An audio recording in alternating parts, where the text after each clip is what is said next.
100% feel like I was part of some cruel medical and social experiment. Lactatia is the devious diva you could ever think of. Oh my god, I'm such a big fan! Oh my god, can I get a picture with you? No. Are you a lactator? Are you a lactator? I don't care about my fans, I care about my lactators. I'm gonna find out who's lactating today. Vous savez, avoir des enfants est une bénédiction, mais tout le monde ne la mérite pas. Salut à tous, bienvenue sur ma chaîne. Aujourd'hui, nous allons parler du phénomène de transition. Une tendance qui, vous en doutez, prend de plus en plus d'ampleur dans nos sociétés occidentales. Alors sans plus tarder, c'est parti. Alors ce type, c'est John Money, un pseudo-psychologue qui a immigré aux USA afin d'étudier à l'université de Pittsburgh. Il aura un doctorat de l'université de Harvard, je ne sais comment ni pourquoi. Il a été marié très peu de temps et n'a pas eu d'enfant. Grâce à Dieu. Et vous comprendrez pourquoi. Ce type, pendant sa carrière, a proposé et développé plusieurs théories traitant du rôle des genres, masculin et féminin, de l'identité du genre, et commencera à travailler avec son département sur ses projets, surtout un appelé chirurgie de réassignement du genre. En gros, une chirurgie qui est censée donner le sexe qu'il convient aux personnes estimant être nées avec le mauvais. Et non, ce n'est pas une blague. Pour cet homme, le sexe n'est pas déterminé par l'appareil génital, mais par la façon dont vous vous comportez et par ce que vous ressentez. En gros, si la petite Bernadette se comporte durant l'enfance comme un garçon manqué, ou si le petit Kevin aime bien s'amuser avec des poupées quand il est encore tout gamin, les deux sont nés avec le mauvais appareil génital. Et non, ce n'est pas une blague.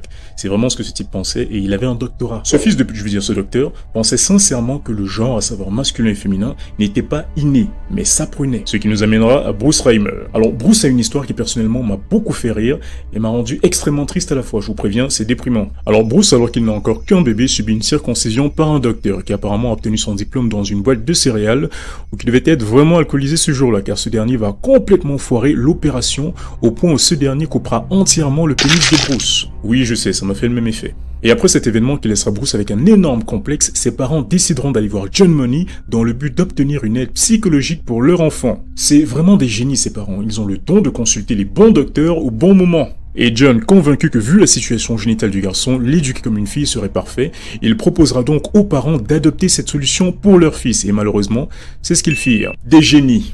Ils ont fait couper les testicules de Bruce qui étaient encore là, eux. Ils l'ont mis sous bloqueur de puberté, l'ont gavé d'œstrogènes qui sont les hormones féminines à l'inverse de la testostérone. Et John a même proposé de faire en sorte, par la chirurgie, que l'entrejambe de Bruce ressemble à celui d'une femme.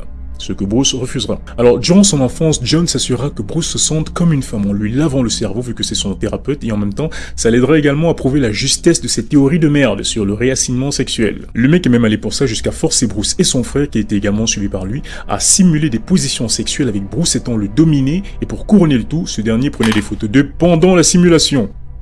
Ok. Mais durant son enfance, Bruce a toujours senti que quelque chose n'allait pas. Il a été éduqué comme une fille, mais autour des autres filles, il ne se sentait pas vraiment à sa place. Il se sentait très seul et était vraiment très mal dans sa peau. Alors à un moment, en ayant marre de la situation, il a forcé ses parents à lui dire la vérité sur ce qu'il est en réalité.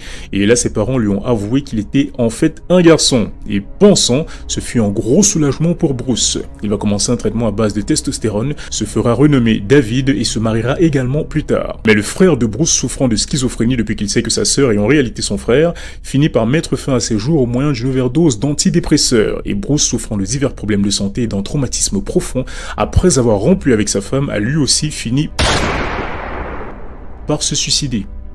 Ah, je vous ai prévenu, hein, c'est pas très joyeux. Cette petite merde, qui ne fut rien d'autre qu'un pervers incompétent, un potentiel pédophile, a été l'instigateur originel de ces bêtises de transition, et ce fut un échec abject dès le départ. Et parce que les gens sont suffisamment intelligents pour se foutre de l'histoire, nous avons aujourd'hui énormément de jeunes personnes qui subissent tout le temps des chirurgies de toutes sortes dans le but de ressembler au sexe opposé et qui, surprise, finissent par le regretter. Et plusieurs raisons sont à l'origine de ces opérations de changement de sexe. Alors raison numéro 1, les thérapeutes incompétents comme cette andouille qui font croire aux parents que leur enfant doit transitionner car ce sont ou se comportent plus comme un garçon ou une fille. Raison numéro 2, les parents attardés comme ceux de Bruce par exemple, convaincus que leur enfant doit changer de sexe car se comporte beaucoup plus comme le sexe opposé. Par exemple, si mon garçon joue un peu trop dans ses 6 ans avec des jouets pour filles, alors il doit être mis sous bloqueur de puberté et doit transitionner, car je ne veux pas qu'il se sente plus tard rejeté et qu'il finisse par mettre un terme à sa vie. Because that's not really my concern right now. My concern is to make sure my child doesn't turn into a statistic and unalive herself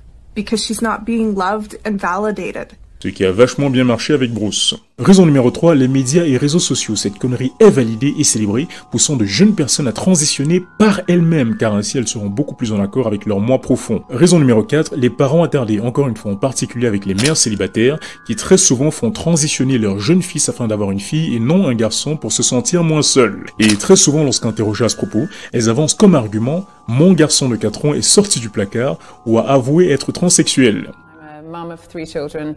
My youngest is trans, and I am extremely proud of him. I took my trans daughter to see her pediatrician for the first time since she has come out as trans. My daughter transitioned when she was 6 years old. Ella did reject typical boy things, and then as she started to get older and she started exploring pronouns, that was when I was like, we have a transgender child. Sérieusement. À quel moment un garçon de 4 ans peut se déclarer transsexuel? Cet enfant a 4 ans, il fait à peine la différence entre le bien et le mal, un homme et une femme, il sait à peine parler.